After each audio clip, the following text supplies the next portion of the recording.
El deber ser de buena fe en las proposiciones, que el medio de prueba sea conforme a la realidad de las cosas, conforme a la verdad. Este es un principio importante. Por cierto, es delito aportar pruebas o aportar medios de prueba falsos o alterados. Es un delito.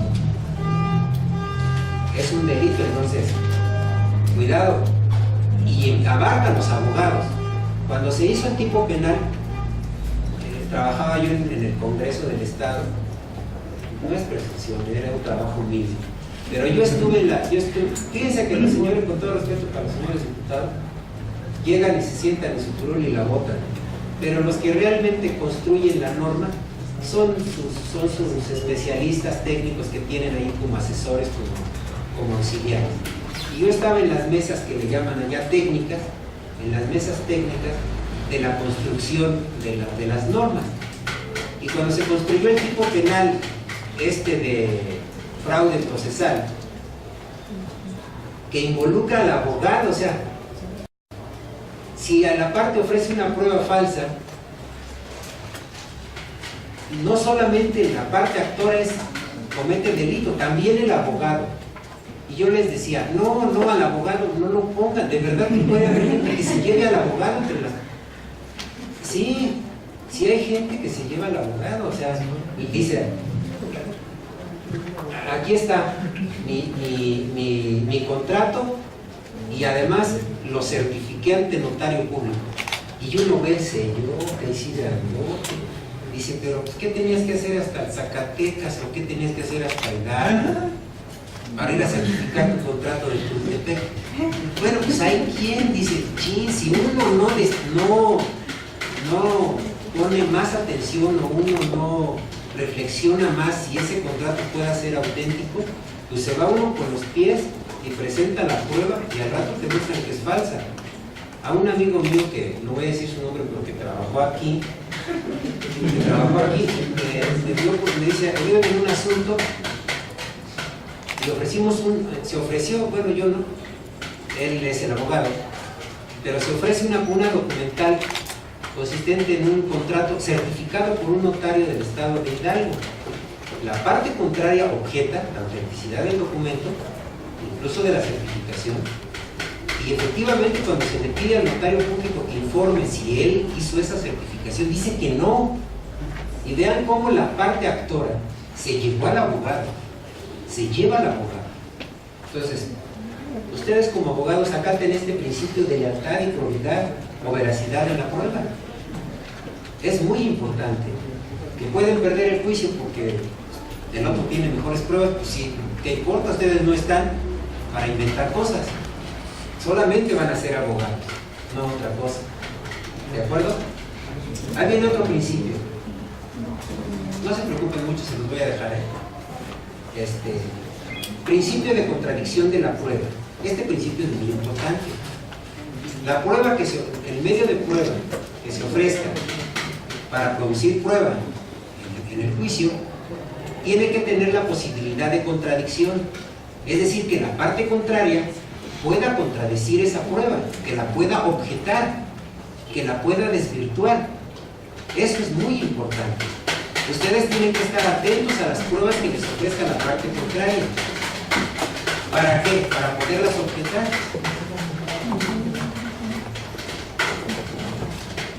Si la parte contraria desahoga un dictamen pericial en una grafoscopía, por ejemplo, y ya incorporan la prueba, el juez tiene que decir que las pruebas se reciben y se admiten con conocimiento y citación de la contraria. Y eso como que ya está hecho así como uno de machote. Pero es muy importante que ustedes, al momento de que presenten la prueba, si no les conviene o saben que falta la verdad, que no es correcto el razonamiento del perito, que se apartó de la verdad, objétenla, porque si no la objetan, el juez le va a considerar valor probatorio para el hecho que tenga que probar. ¿Sí me explico? Principio de contradicción de las pruebas. Recibirse con conocimiento y citación de la contraria. Hoy en materia penal ese principio contradictorio es muy evidente. Los jueces dan la oportunidad de contradicción cuando se desahoga la prueba, participa este, participa el otro, ¿qué más tienes que decir? ¿Qué más tienes que decir? Es decir, el juez con eso purifica la prueba, limpia la prueba. Para eso es la contradicción. Son garantías de la prueba. ¿De acuerdo? Bueno, principio de igualdad de oportunidad para la prueba. Las partes deben tener la misma oportunidad de prueba. Las dos partes, en cualquier proceso, de cualquier naturaleza, tienen que tener igualdad de oportunidad de prueba. Principio de legitimidad de la prueba. Solo las partes pueden ofrecer pruebas. Solo quien tiene un interés acreditado puede ofrecer pruebas. Solo quien tiene reconocido el derecho de parte es el único que puede ofrecer pruebas. ¿De acuerdo? Porque le corre la carga de la prueba a esa parte. Pero ¿quién está legitimado para ofrecer pruebas? Pues mi contrario. ¿De acuerdo? Principio de legalidad. La prueba debe ofrecerse cumpliendo las formalidades que la ley señale. Si se dan cuenta, estamos hablando de proceso en general, no de un proceso cualquiera, de un proceso específico. Porque hay procesos agrarios, de todo tipo, hasta amparo, hay muchos procesos. Acuérdense que todo el proceso se llama proceso. Las pruebas tienen que ofrecer en la forma, términos que la ley establece. Si dice que debe presentar a sus testigos, los debe presentar o debe comprometerse a presentarlos, y si no puede, debe decirle al juez que no puede y que los cite. Pero si dice no los puedo presentar, pero no le pide al juez que los cite, ya no la ofreció bien, ya violó el principio de legalidad. Deben ofrecerse en el tiempo que la ley señala. Deben acompañarse de los instrumentos necesarios. Si ofrecen, por ejemplo, un video, si ofrecen un video, dicen, el profesor estuvo dándonos una conferencia ese día y yo estuve ahí. De hecho, aquí está el video que demuestra que yo estuve ahí, escuchando esa o interesantísima clase o aburrida clase, pero yo estuve ahí. Y ese es el hecho de probar que yo estuve ahí. Y ofrezco el video, ahí está el video. Pero no ofrezco el medio para reproducirlo, no me van a recibir la prueba, porque no aportó los medios para recibirla. ¿Sí me explicó? En un proceso administrativo, el policía dice, el director me dijo, estás despedido, siendo tales y tales horas, y lo grabé en mi teléfono. Y aquí está la grabación. Y bajó la grabación, la cortó, la llevó en una memoria y dijo, y aquí está la grabación de que me dijo que estaba despedido. Pero no aportó el medio para recibir ese medio. Desahogar es recibir, desahogar es practicar la prueba. Recibir es practicar la prueba. Si no lleva el medio para practicar la prueba, dice, ofrecí la confesional, pero no, confesional por posiciones, pero no exhibí con el ofrecimiento el pliego de posiciones o no lo exhibí oportunamente.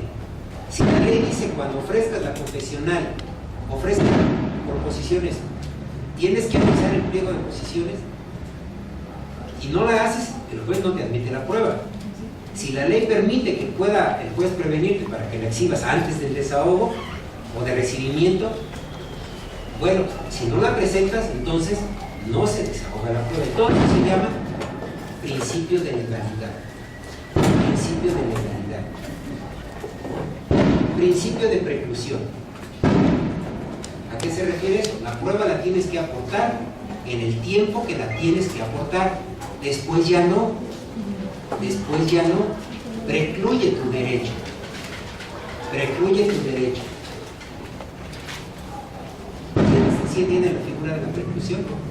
Es una figura procesal que dice que la actividad procesal la tienes que realizar en la oportunidad que dice la ley. No después. No después.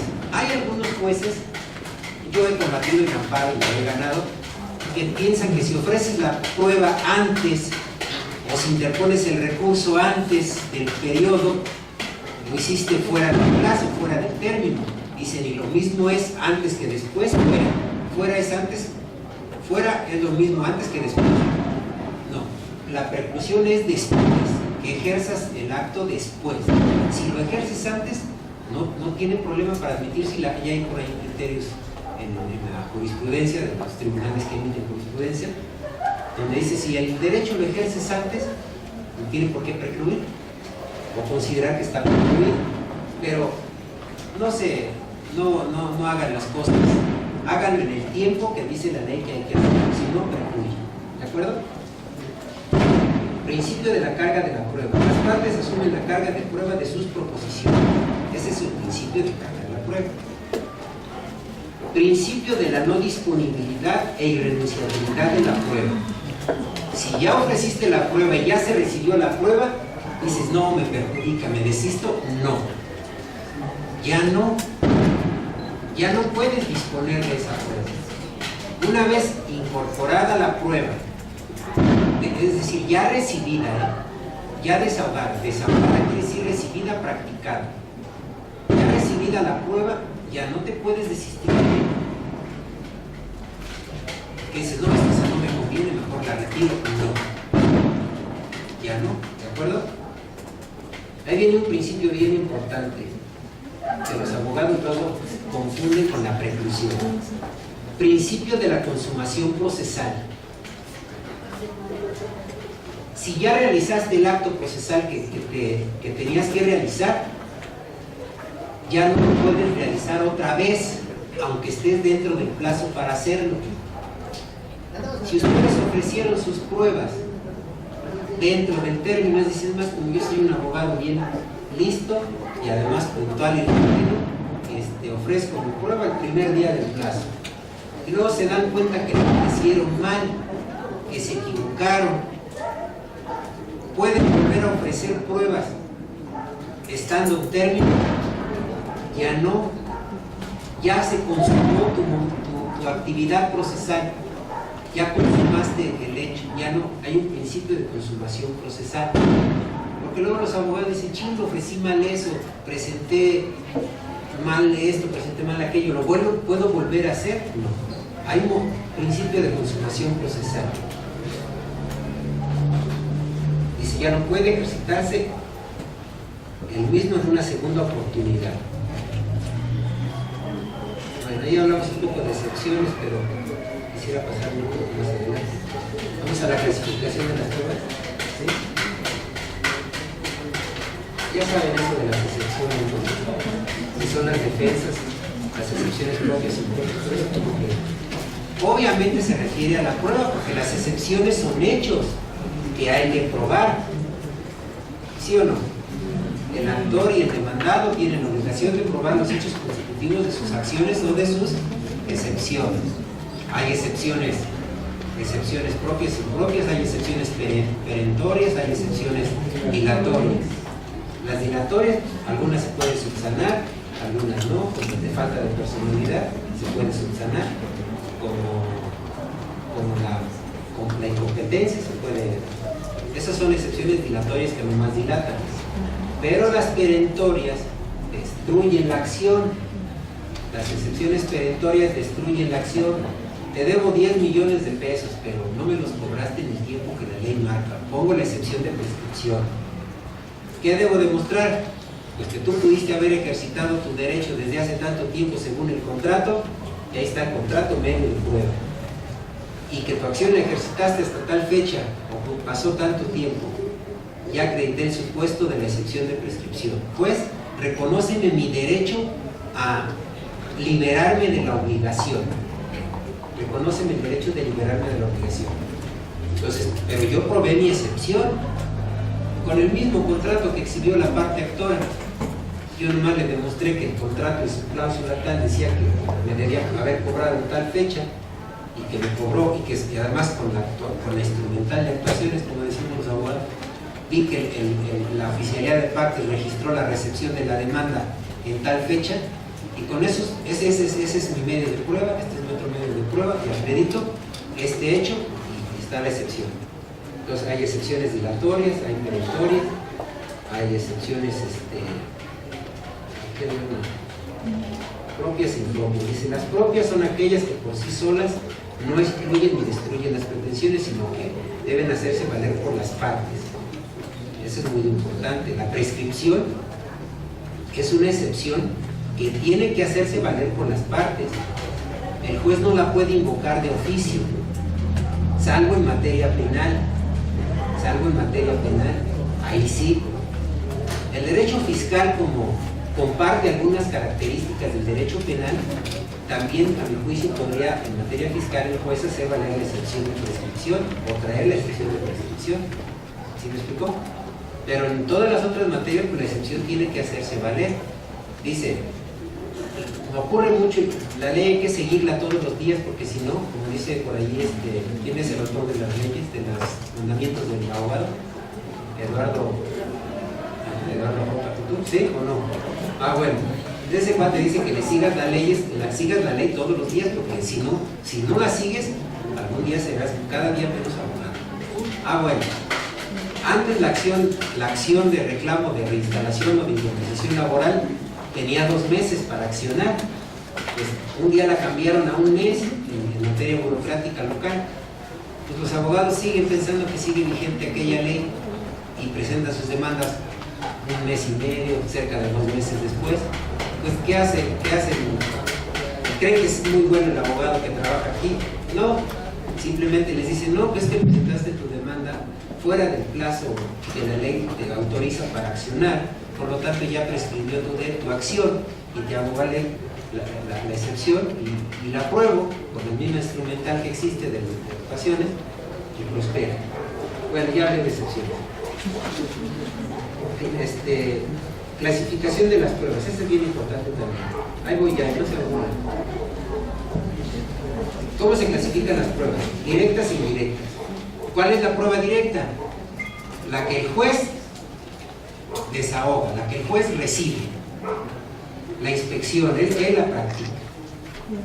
La prueba indirecta es cualquier otro medio que le lleva conocimiento al juez. Esa es la prueba indirecta, una pericial, una testimonial. Pero la inspección es el ejemplo de prueba directa. Las reales y personales. Las reales es cuando se refiere a cosas, objetos, documentos, dictámenes. Y las personales es cuando el órgano de prueba es una persona. Hoy en materia penal se llaman instrumentales y personales las pruebas. ¿Ya llevan algo de proceso acusatorio? Hoy las pruebas son instrumentales, donde metes a los documentos y a todo lo que sea un instrumento, pero también metes con los personales, como son la pericial y la testimonial. Eso serían pruebas personales, cuando el órgano de prueba es una persona. Los testigos son órganos de prueba. El perito es órgano de prueba. ¿De acuerdo? Dice originales y derivados. ¿Cuál es el original? El documento matriz. El documento matriz. Esa es la prueba original. ¿Cuál es la prueba derivada? Cualquier copia o testimonio. Un testimonio, por ejemplo, si ustedes son apoderados de una empresa, en el gobierno, de alguna institución gubernamental, y se exhiben el testimonio de la escritura pública número tal, donde consta el poder que le otorgó fulano de tal y son su apoderado, y acredito ese hecho. Esa es una prueba derivada. Porque la original, ¿dónde está? En el protocolo del juez. Perdón, ocurre eso. En el protocolo del notario. Ahí está. ¿Dónde está el documento original del acta de matrimonio? En el libro del registro civil. Luego dice, tráeme tus originales. El abogado se confunde también o usa mal el lenguaje y es que se va con el conocimiento común de las personas. Tráeme tus originales. ¿Y le lleva los originales? No, le lleva copias certificadas. Las copias certificadas no son los originales. Eso es una prueba derivada, auténtica porque está certificada, y prueba como si fuera el original, porque está certificada. Pero esa no es la original está en el libro. ¿Se puede practicar una prueba pericial sobre una copia certificada? Dice, aunque ustedes no me lo crean, hay personas que dicen, yo me casé con fulano de tal y le demando pensión alimenticia. Y esos asuntos los conocen mucho los que trabajan en la luz, en los teléfonos, en el gobierno, la percepción segura, bueno.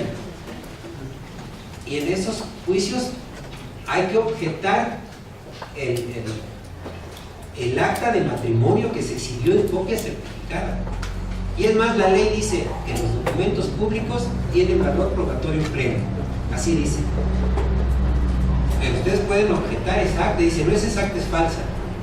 ¿Cómo la acreditan? En un dictamen pericial, en grafoscopía, en documentos cuestionados.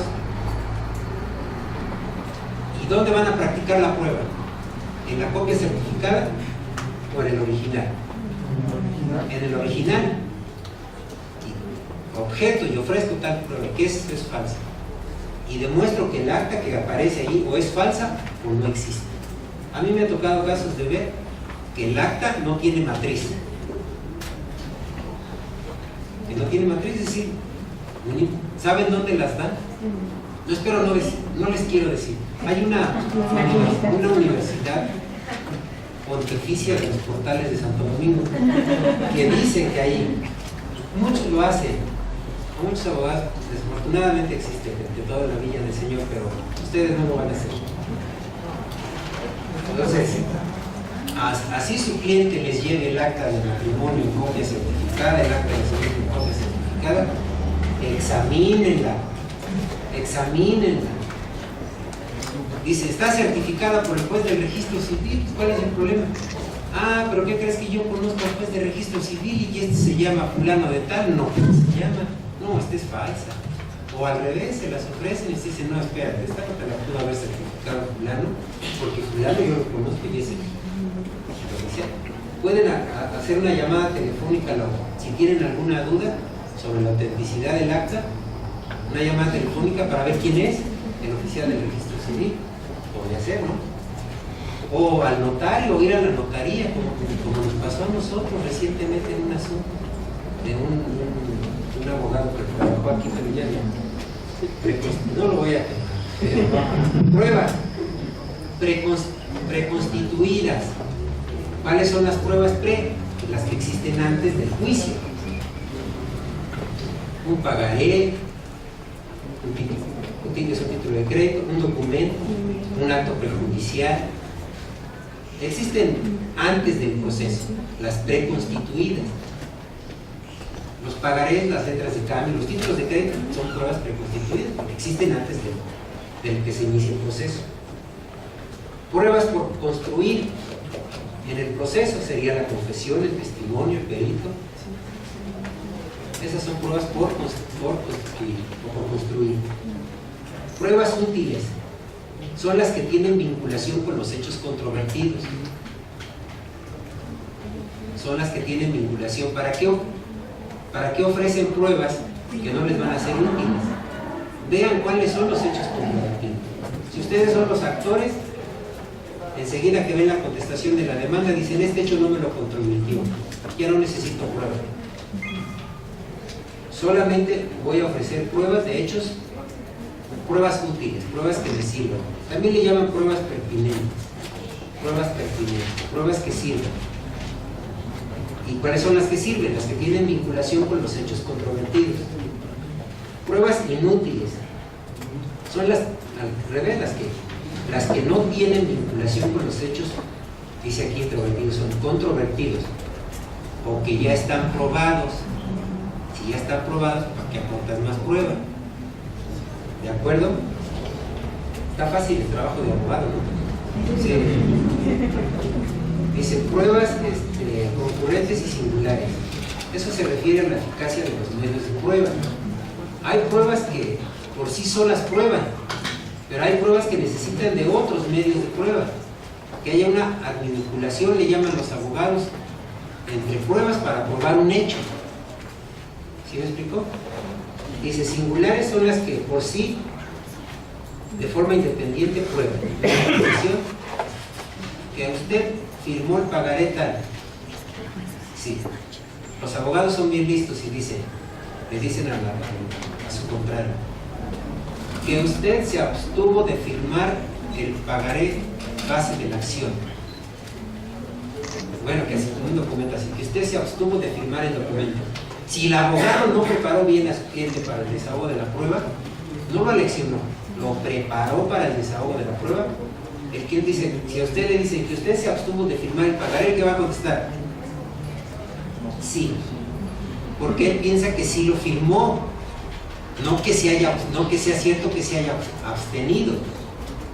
Y entonces cuando el juez valora la confesión dice, pues aquí dice que es cierto que se abstuvo de firmar, por lo tanto este pagaré o este documento no prueba. ¿Sí me explico? Eso me ha ocurrido a mí, y recientemente, a pesar de que preparas a tu cliente, que es una persona preparada, ingeniero, arquitecto, perdón, a pesar de que lo llevas bien, dices, la confesión por posiciones es un medio de prueba donde la parte contraria hace afirmaciones de un hecho como cierto que le atribuyen a usted como de su conducta. Usted a todo le va a decir que no. Que usted se abstuvo de firmar tal documento. Sí. No, pues ya perdiste. ¿Cierto o no? Y entonces la suerte del asunto no está tanto en ser tan buen abogado, sino a veces tu cliente te hace perder el asunto. Habrá que preparar. Cuidado con aleccionar. Es preparar. Así se llama, preparar. Hay que preparar.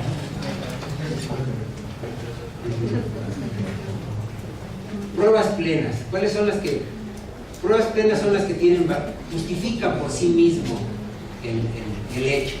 Ellas solitas prueban, tienen valor probatorio. Los documentos públicos, la confesión expresa, la confesión por posiciones, eso son pruebas plenas.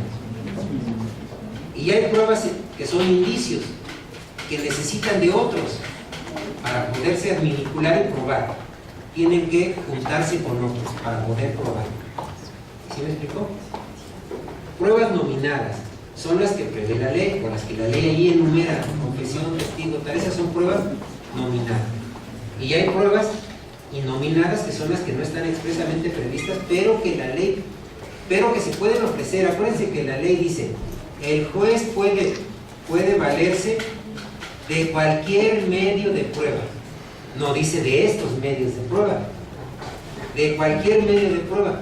Aunque luego se encuentran con algunos secretarios de acuerdo y ni modo se los llevan al baile, que dicen, la prueba que ofrece no está en la ley, se la desecha. Por ejemplo, la instrumental de actuaciones en materia civil en el Estado. No está la instrumental, no dice la presunción, pero no está la instrumental. Y a veces la desechan, porque no es nominada, pero es un medio que yo ofrezco como prueba y tú estás obligado a recibirme todos los medios de prueba o todos los medios que me sirvan para acreditar mis hechos. Obviamente hay que inconformarse contra ese tipo de decisiones. ¿Ok? Pruebas históricas y críticas. Una prueba histórica es aquella que se encuentra contenida en registros. Las pruebas críticas son aquellas que requieren del raciocinio. Por ejemplo, la presunción humana. La presunción humana es una prueba crítica porque requiere del intelecto del juez para decir si está acreditado este hecho según la experiencia y según la lógica, no mi experiencia, según la experiencia de las cosas, porque así suceden las cosas, está acreditado este otro hecho. ¿Sí me explico? Es decir, pueden poner un ejemplo de una presunción, dice que ahora se puede probar fácilmente, pero antes se tenía que usar la prueba presuntiva humana en reconocimiento de hijo. Hoy pues la prueba es muy fácil, es técnica, pericial y listo. Pero antes, que el juez no tenía las periciales en otros tiempos, ¿qué hacía? Pues está demostrado que vivieron juntos. Los testigos me crean convicción que sí vivieron juntos. Él aceptó que tuvo relaciones sexuales con ella en ese tiempo, que el bebé nació antes de 9 meses después de que se separaron. Puedo presumir que ese hijo es de fulano de tal. ¿Sí me explico? Hoy ya no es necesaria esa presunción porque existe una prueba más fácil. Pero también puede el juez deducir así. También puede. Acuérdense, la presunción es un medio de prueba, es un vehículo de prueba. No es que el juez se convenza. El juez necesita presumir como cierto un hecho a partir de otro que está probado y que es de ese hecho probado una consecuencia lógica según, que es una consecuencia según la lógica y según la experiencia.